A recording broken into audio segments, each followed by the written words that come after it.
And I'm the Chief Philanthropy Officer here at Providence.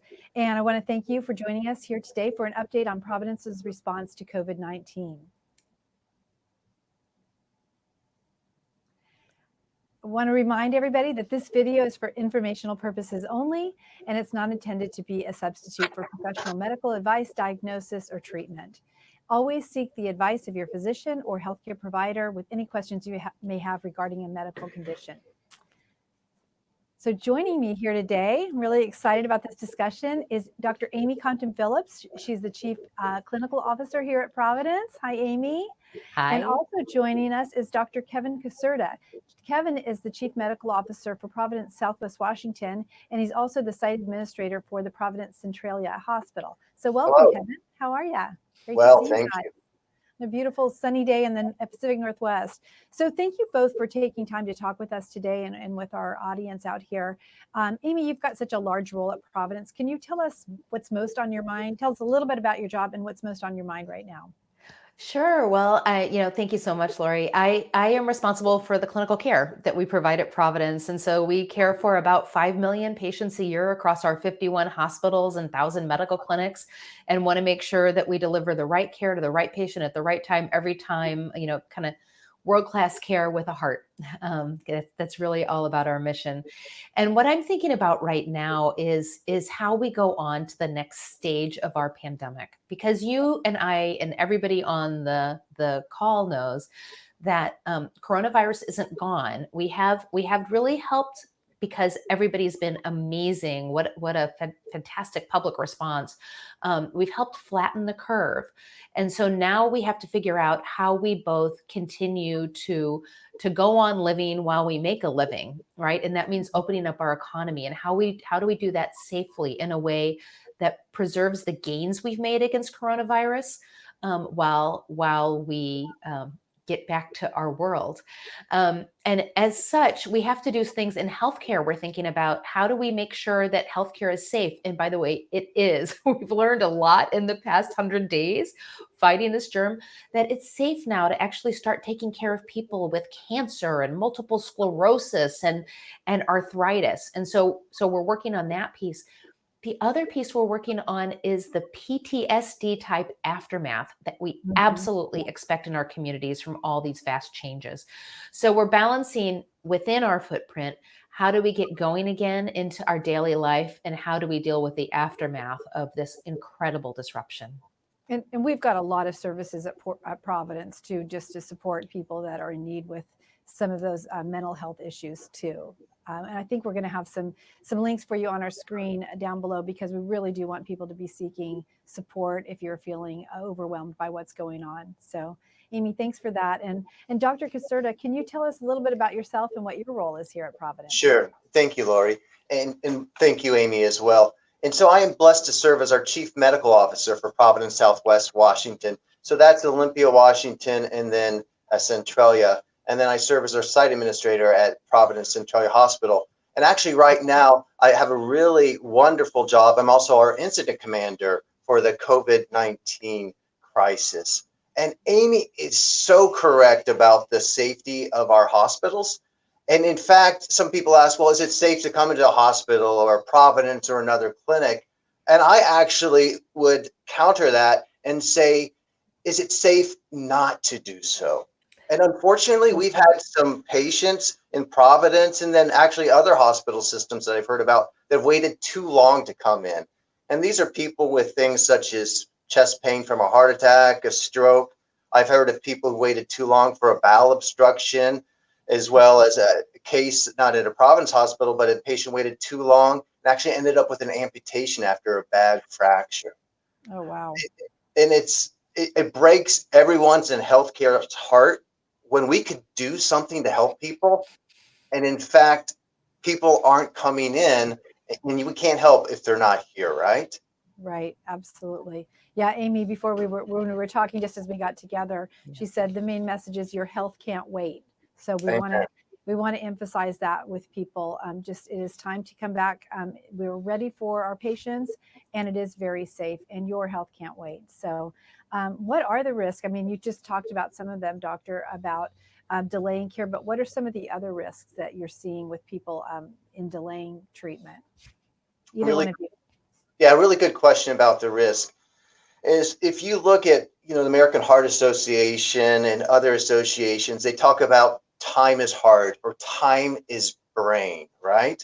And so we know for a fact that if somebody is coming in with a life-threatening injury or an illness, which would include bad infections such as what comes with sepsis, we know that if we could start treatment early, whether that's opening up the blood vessels to the heart, opening up the blood vessels to the brain, starting antibiotics, or somebody needs IV fluid if they're septic, we can save lives. But we can't do that if people aren't coming in to get the care that they need. And, it's interesting. I don't know about you guys, but I've actually been out to several different stores, and I won't name names or anything like that. And I could say for a fact that our hospitals are the safest parts in the community right now. So if you came into one of our Providence clinics or one of our Providence hospitals, all of our caregivers are screened for temperature as well as other potential symptoms of COVID-19. People coming into our building are screened as well. Our caregivers are wearing masks to protect themselves as well as others. We have the PPE that we need. And I think, as Amy knows, our supply chain really have been the unsung heroes in this whole crisis. Absolutely. They have made sure that we have the masks, the gowns, all that stuff that we need. And so we're ready to take care of our communities. Yeah, can I pile on there, Kevin? Because I think you're 100% right. The other thing is, so we've got on one end the most acute care, and we've seen people coming in for heart attacks and strokes drop by a third to a half, depending on different facilities. And we do not think COVID cures heart attacks. So we think people are riding them out at home, right? Like it's not good. We can't save their hearts if that happens, or their brains if there's strokes, right? But it goes all the way across the continuum. And so right now, what we're working on doing is saying, not only come into our hospitals because we know it's safe, but by the way, that tumor that might be cancerous that we put off because it wasn't emergency surgery. Like, if I'm a person sitting at home with a potentially cancerous tumor, I think it's kind of an emergency. But as you categorize surgeries, we only get to call them emergency or elective. And so right now we're taking those ones that aren't like, I'm going to do it at my convenience type surgeries, but really it's important to do this sooner rather than later. And we're screening everybody for COVID, for coronavirus before they come in to get surgery, just to make sure we keep the entire healthcare system safe so that we don't inadvertently expose anybody to someone. And because, as you know, some people can have minimal symptoms. They might just think they have pollen allergies, right? And it might be a very mild case of COVID. So we're doing lots of screening for people that are coming in now as we start ramping back up surgical care. The other thing we've done to help keep healthcare safe, which has just been an amazing switch of how we provide care across the whole country, honestly, not just within Providence, is our physicians in their offices have just flipped the switch and all of a sudden been able to create virtual care for patients. And so now we can have patients. I just was talking with one of my hero nurses colleagues that her husband got reached out to by his orthopod because he was due for his follow-up visit after his hip replacement 6 weeks ago, and said, hey, let's check in for your virtual visit to make sure your hip is going well. And, with a camera, you can say, can I lift my leg? Can I move the way I'm supposed to? So it's been really fantastic seeing not only the community step up, but seeing our doctors and our nurses and our respiratory therapists and our supply chain step up and figure out, knowing that COVID is going to be bubbling along in the background until we get a vaccine, how do we safely balance that ability to get life back going again? Exactly. And how have we decided which procedures that we're going to open up and what departments and how many patients we can take? How has that all been decided, and what's kind of the plan moving forward there? Lori, the great thing is we have clinical experts throughout Providence. And so just speaking even from the hospitals that I serve, we actually have the experts themselves. So the surgeons, the anesthesiologists, the proceduralists, they come together almost on a daily basis now and they look at the cases and say, yes, this one is really fits into that urgent category, and we don't want that patient to have to wait. And so they do a discernment throughout. And the good news is, as Amy noted, with our PPE supplies, with the processes that we have in place, and with the COVID testing, we are actually going to be able to gradually and just in a stepwise, intelligent fashion, guaranteeing the safety of our caregivers and our patients. We're going to gradually increase the levels of procedures that we're able to provide. You know, a lot of people talk about a total knee replacement being just completely elective.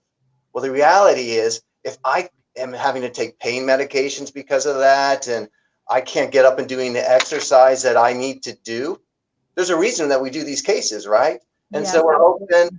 hoping, one, for discernment, and then two, is our governors in each of our states allow to continue to expand to meet the community's needs. Because that's what we've been doing for nearing 200 years now as Providence, and we want to keep on doing that.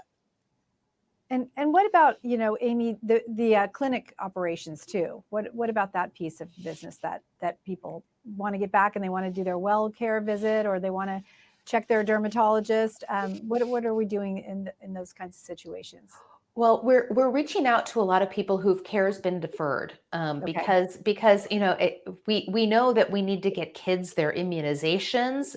They do work, right? We don't want to give away gains there. We know people with diabetes and heart disease need their routine ongoing care. So we are doing several different things. One is, as I mentioned, we're doing a huge amount of virtual care that we've never done before. So offering, particularly for ongoing chronic conditions, our clinicians, our docs, our nurses, our nurse practitioners are reaching out and saying, hey, would you like to get seen? And we'll just do it via Zoom or, you know, via video chat instead of with you in person, right? So that's one option.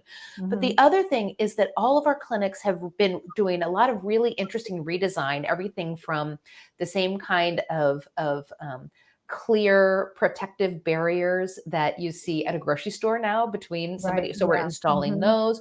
We're making sure we're socially distanced appropriately. If there is a waiting room, some clinics have set up that they text you, you wait in your car and they text you to come in when it's your turn. And so really making sure that we're doing the things we know can prevent the spread of virus, which is the standing more than 6 feet apart, making sure Purell is ubiquitously available, washing hands constantly, using face cloths for people that are in close quarters, or medical grade face cloths if you're within the clinic itself. So really doing everything we can to make sure that we're following the evidence, we're following the guidelines, and we are contributing to the solution, not the problem. Amy, in your role, which is so vast, you know, over the entire system, 7 states, a lot of the clinical data too, you oversee that piece too. And tell a little bit about, you know, what Providence is able to discern, having so many access to so much patient data, and how we're able to really look at those kinds of data moving forward to really see where we are getting cases and those kinds of things. Because I know there's a big worry out there. What's going to happen if it comes back? How are we prepared, and how is all the data and the science behind it? You know, how are we so at the forefront there? Yeah, it's such a great question. Thank you so much for asking. And I'm going to have Kevin chime in a minute. You know, one of the first things that we did when the epidemic started, so honestly, it was back in January, is our crack clinical analytics team started building a tool to help us understand what we were seeing. You know, as Kevin knows, when you're in the clinic seeing one patient at a time, you can learn about one patient at a time. But in order to learn faster, you kind of have to take a step back and say, what's this look like across our entire footprint? What's it look like across 7 states and what's happening? Right. And so we have these amazing tools now that allow us to not only look at what have been the outcomes, so we've got some great publications coming out on what the outcomes of our care has been, but also now predictive analytics by looking at the amount of data that we have. There's a tool, it's got a fancy name called Syndromic Surveillance. But what that does is it puts on a map, and it's basically what Jon Snow, not the Game of Thrones Jon Snow, but the original epidemiologist Jon Snow with the Broad Street pump in England, that Jon Snow, what he did was actually start putting pinpoints on a map where cholera cases were in downtown London. Well, we've Mhm. got that now with COVID, that if we have cases of a virus in a particular location, if we now see a second case of that virus diagnosed at that same location, we can say, bing, bing, we might have a cluster, right? So we can do cluster identification very early and work with the states to do the important epidemiologic tools of contact tracing and isolation of people who might be exposed. Right. So that's one.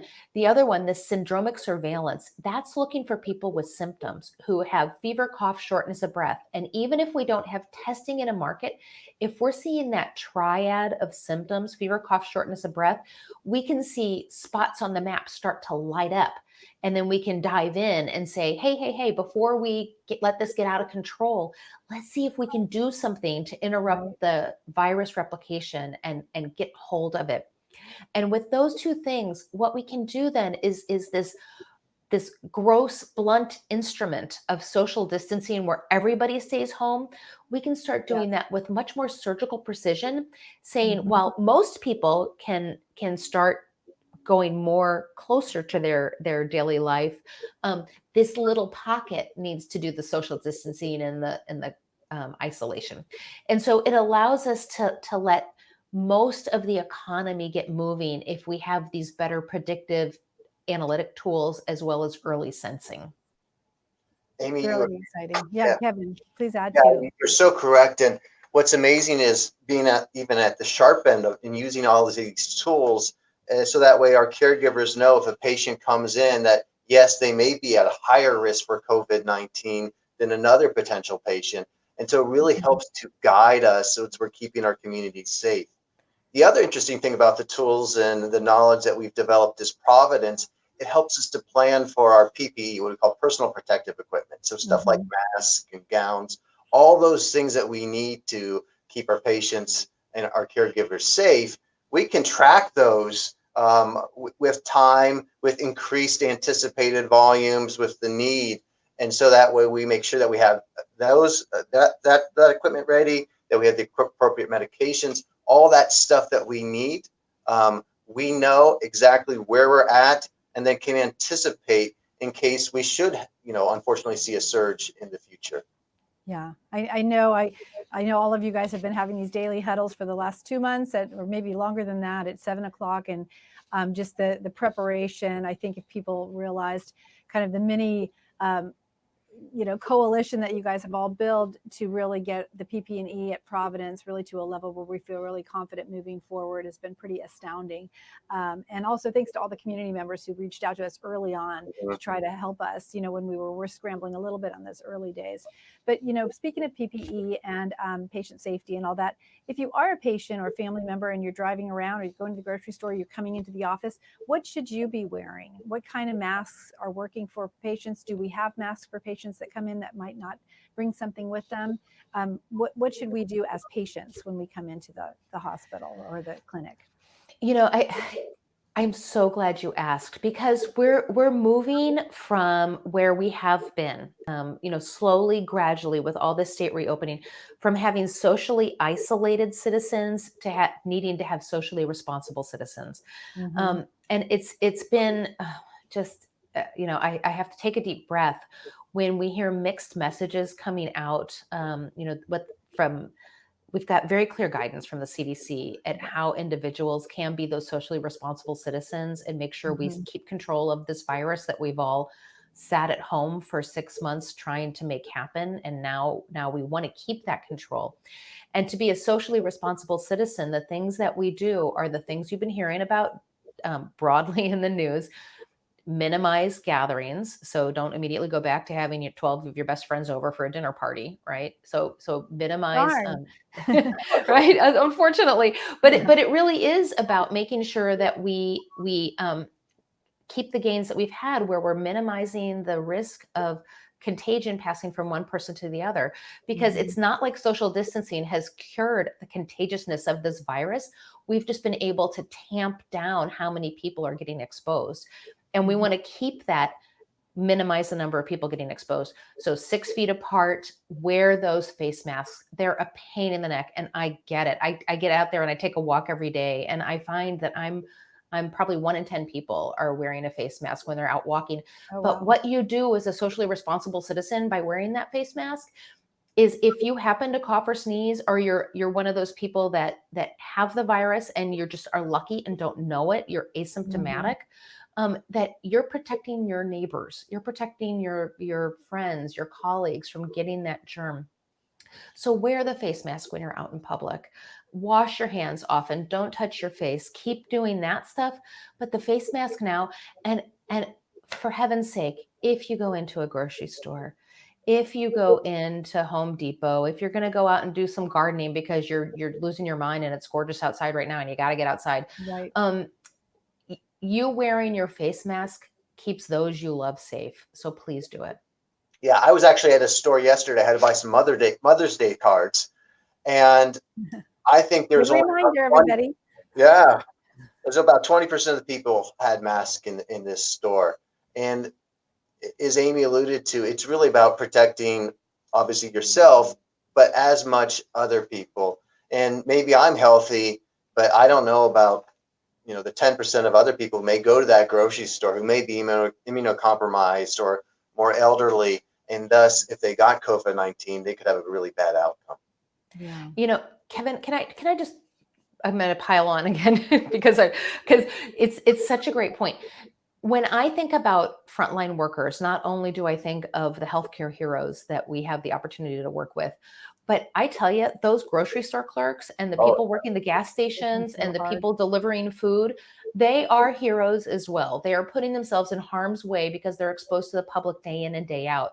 And it's not only healthcare heroes, it's frontline heroes. A big reason I believe, and so I need the evidence to prove it, and part of what we're doing with our data is understanding what these outcomes are. But a big reason I believe that there's inequities in health outcomes, where we're seeing higher risk of contagion and death rates in minority communities and communities with lower socioeconomic status, is because those are the people putting themselves in harm's way. And so those of us that have the ability to shelter in place and just go to the store on occasion, you're keeping those essential workers safe by wearing the mask. So I think again, if we want to make sure that we live into our values of health for a better world, that we want everybody to have access to great health because we think health is a human right, wear the mask so that we can protect those that are the most vulnerable amongst us. You're so correct, because we've worked hard as Providence to assure that we have enough masks for our caregivers and for those patients who may not have their own mask who come into one of our facilities. But the grocery stores, they don't necessarily have that, or the other stores. And so by you wearing the mask, making sure you're doing hand hygiene beforehand, you're really keeping those people safe. And right now, they're some of the most vulnerable, hardworking people that we have in our communities. And speaking of really hardworking people, it's National Nurses Week. And I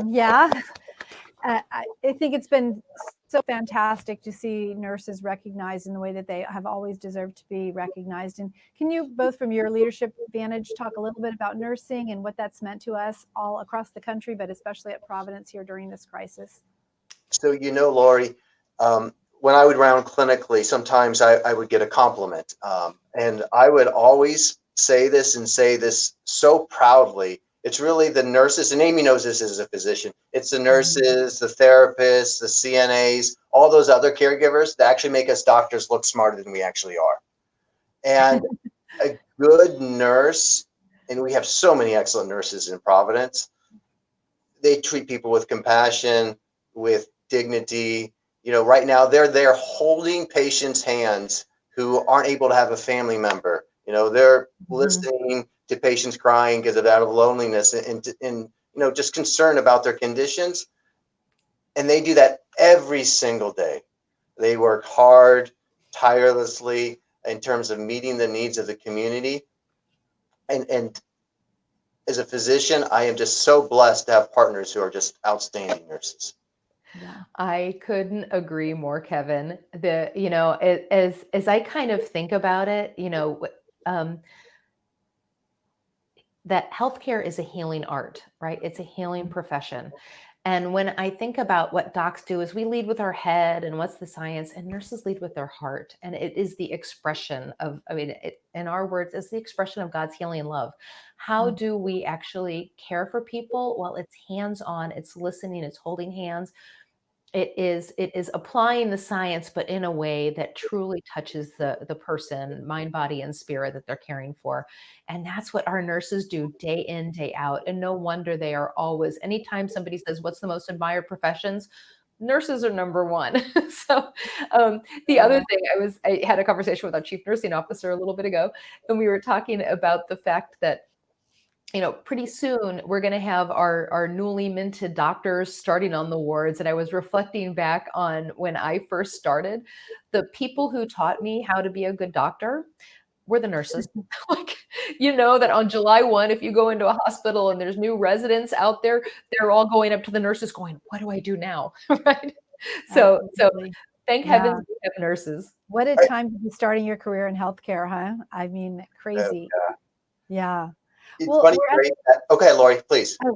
I was just going to say, we're kind of at the end of our time here, and I just wanted to make sure you guys were able to share whatever thoughts you have with our audience out there about healthcare, what Providence is doing, and how we're moving forward in the COVID plateau period, or maybe the downing of the curve. So, Kevin? Sure. I'd want to say a couple of things. First of all, I cannot thank our communities enough for the support they've shown for our caregivers, whether it be signs that we're seeing as we're driving up into our hospitals, whether it be the donations that people have made, the messages. I don't know how many thank you cards that we've received from different people in our community. And that means so much to us. And so we just thank you for the partnership. The one other thing I just like to say is in times of stress, whether it be medical, whether it be financial, quite frankly, we have both right now. A concern that I have is for people who are feeling depressed or feeling isolated right now. And I just want to encourage anybody who's having thoughts maybe of harming themselves or just needs some support, please reach out to us in Providence or another caregiver, because what you're feeling right now, first of all, is it's normal, right? In times of stress. And then on top of it, we can help you, and we want to be available and do that for you. So we'll put up a little bit of message of how to get assistance, but please reach out for help. Really good point, Kevin. Thank you. Amy? I'm going to, again, Kevin, you just read my mind. It's perfect. That it is normal. It is normal. It is normal. And if you're feeling the way I'm feeling, that times are uncertain, they're crazy. And after this period where everybody's been so heroic, our communities, our nurses, our doctors, our health, everybody has been so heroic leaning in. And now is the aftermath of going, oh my gosh, how did we do that? Why did that happen? I'm angry. I'm frustrated.